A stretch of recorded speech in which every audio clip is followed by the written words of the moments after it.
अस्सलाम वालेकुम dear viewers and students, welcome to my channel teacher Pakistan academy. आज हम अपने चैनल पे पढ़ने जा रहे हैं फंडामेंटल्स ऑफ कॉमर्स 2 का सब्जेक्ट, जो कि डी.कॉम सेकेंड ईयर स्टूडेंट्स के लिए है और साथ में बीएस कॉमर्स के स्टूडेंट्स के लिए भी है। तो आइए प्रॉपरली लेक्चर की तरफ चलते हैं। लेक्चर में जाने से पहले मैं आपको रेफरेंस बुक बताती हूँ जो जहाँ से मैंने स्लाइड्स बनाई हैं। Fundamentals of commerce 2 for D Com part 2, और इसके ऑथर्स हैं Furqanullah PhD scholar, Faiza Mehreen PhD scholar और साथ में डॉक्टर हामिदुल्लाह। तो आइए प्रॉपरली लेक्चर्स की तरफ चलते हैं। इस बुक में चैप्टर नंबर 1 आपको मिलेगा बैंकिंग सर्विसेज। सबसे पहले हम एजेंडा देखते हैं कि इस चैप्टर में हमारे पास एजेंडा क्या है। यहाँ पे हम सीखेंगे introduction to fundamentals of commerce, उसके बाद definition and kinds of banks, उसके बाद इम्पोर्टेंस ऑफ बैंक्स, उसके बाद है types of accounts in banks, फिर है बैंक्स डॉक्यूमेंट्स और उसके बाद कमर्शियल वर्सेस सेंट्रल बैंक।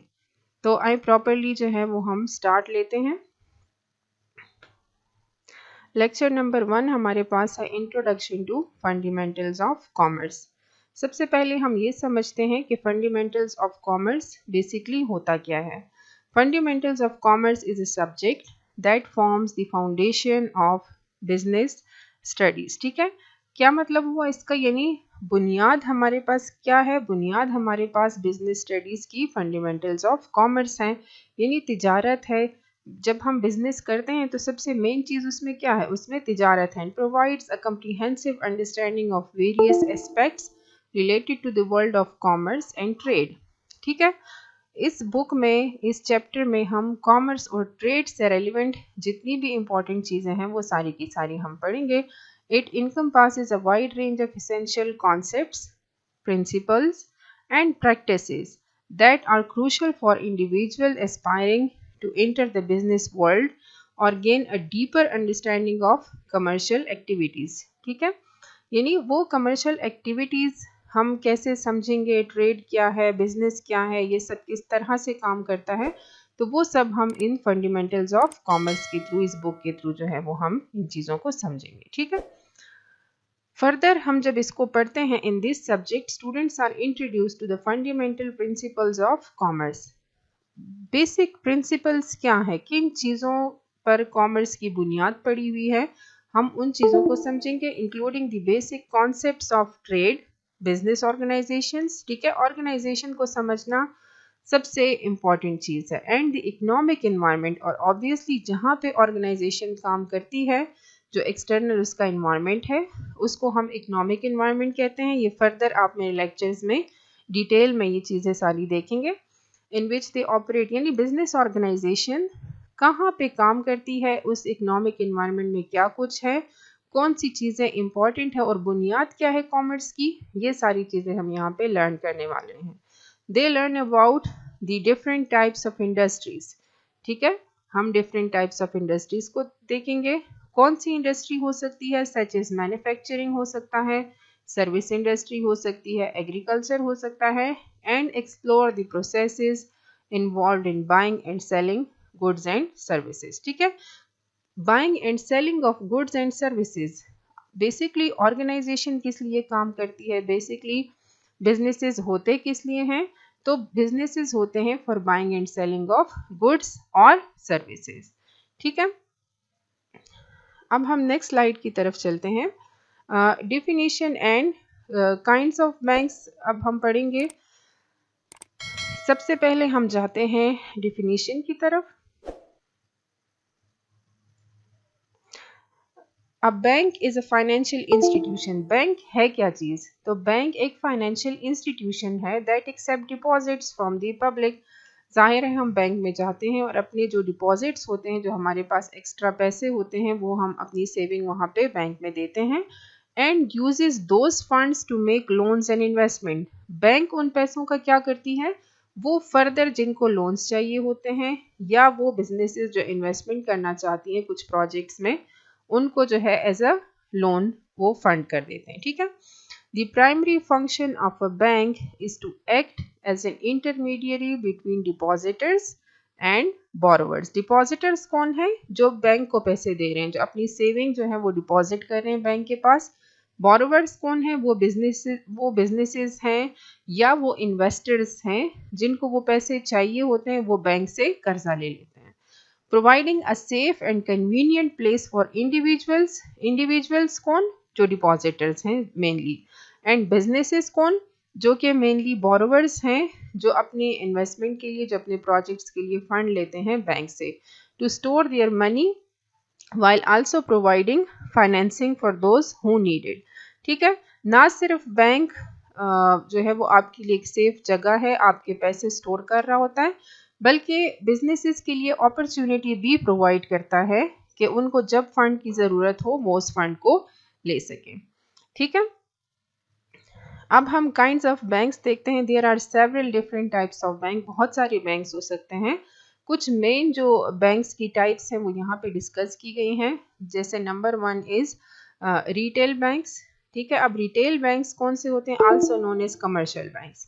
वो बैंक्स जो आप देख रहे होते हैं, जैसे पाकिस्तान में आप देख रहे हैं यूबीएल है, एमसीबी है, एचबीएल है। ठीक है, these banks provide services to individual customers such as saving and checking accounts, loans, mortgages, credit cards and other financial product। तो रिटेल बैंक से, जिनको हम कमर्शियल बैंक्स कहते हैं, वो उनका काम क्या होता है? वो इंडिविजुअल कस्टमर्स से जो है वो सेविंग लेते हैं, उनको चेक बुक देते हैं, इंडिविजुअल्स को भी लोन देते हैं, मोर्गेजेस भी देते हैं। इसके अलावा क्रेडिट कार्ड, डेबिट कार्ड, ये सारी की सारी फैसिलिटीज़ होती हैं।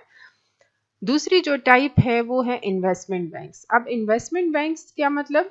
These banks provide various services including underwriting and issuing securities, assisting with mergers and acquisition and advising on investment opportunities. ठीक है, इन्वेस्टमेंट बैंक्स कौन से होते हैं? जो आपको इस किस्म की सर्विसेज देते हैं, जैसे मर्जर एक्विजिशन हो गया, या जैसे इन्वेस्टमेंट अपॉर्चुनिटी कोई आई है, कोई प्रोजेक्ट है और आप उसमें जो है वो इन्वेस्टमेंट करना चाहते हैं। ठीक है,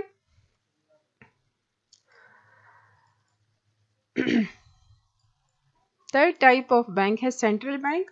दीज आर रेगुलेटरी बॉडीज। जाहिर है सेंट्रल, जैसे आप नाम से जाहिर है कि ये बैंक्स के लिए सेंटर का काम करता है। ठीक है, तो these are regulatory bodies that oversee the banking system and monetary policy of a country। Central bank जैसे पाकिस्तान में हमारे पास है स्टेट बैंक ऑफ पाकिस्तान। तो स्टेट बैंक ऑफ पाकिस्तान क्या करता है? वो मॉनेटरी पॉलिसी को भी ओवरलुक कर रहा होता है, साथ में बैंकिंग सिस्टम को भी देख रहा होता है।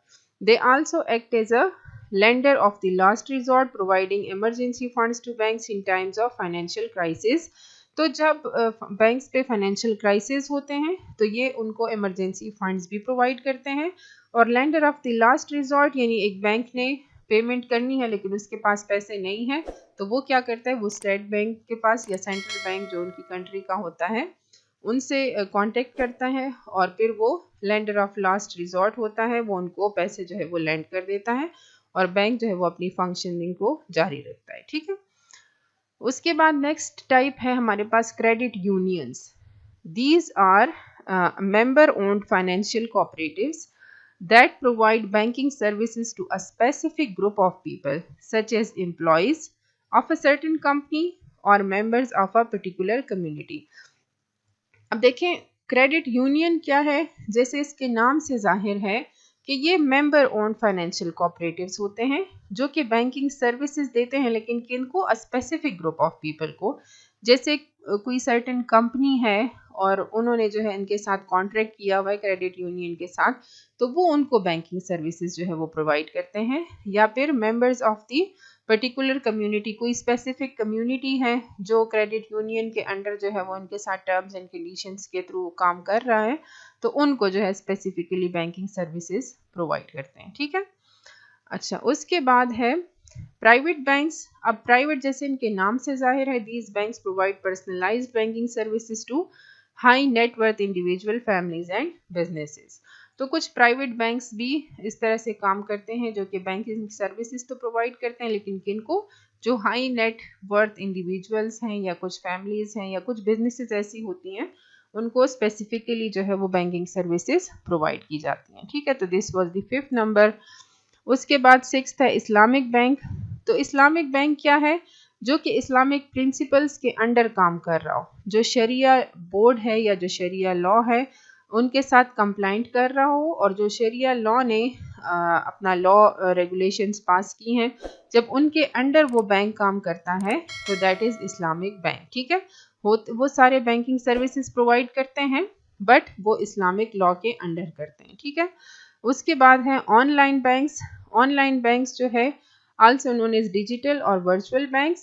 These banks operate entirely online and offer banking services such as checking and saving account, loans and credit cards through their website or mobile app. ठीक है, तो ये वो सारे के सारे जो है वो काइंड्स ऑफ ऑनलाइन सर्विसेज हैं जो कि ऑनलाइन बैंक्स जो है वो आपको प्रोवाइड करता है। ठीक है, होपफुली आपने आज का टॉपिक जो है वो अंडरस्टैंड कर लिया होगा। Thank you so much, stay tuned.